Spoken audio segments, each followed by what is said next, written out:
ধর গাই যাবলে দিবি গাই যাবলে দিবি না লাগে কি হলো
কি কব ৰাস্তা বনাইছে যিহেতু চৰকাৰে ৰাইজৰ সুৰক্ষাৰ কাৰণে বনাইছে নহয়, কিন্তু ৰাইজৰ সুৰক্ষা দিবলৈ বনাইছে যিটো দেখিব ৰাইজে সুৰক্ষা দি পোৱাই নাই একো।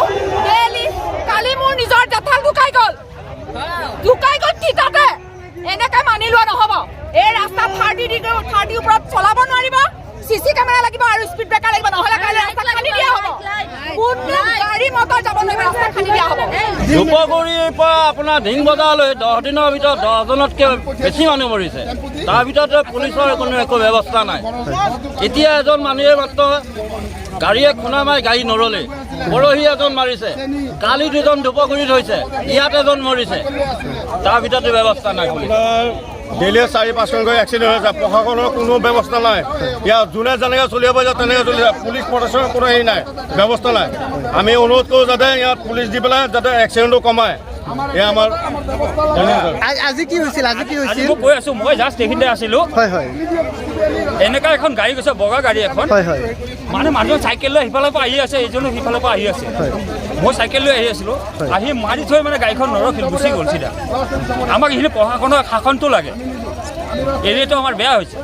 প্ৰশাসনৰ কোনো শাসন বা কোনো ব্যৱস্থা পাতি নাই। আমাৰ যোন আহত হৈছে তেখেত ক'ৰ মানুহ আমি নাজানো, ধূপগুৰি চাইডে হ'ব, চাইকেল লৈ আহিছিলোঁ, মুছলিম মানুহ হয়, আমি মেডিকেল পঠাই দিছোঁ।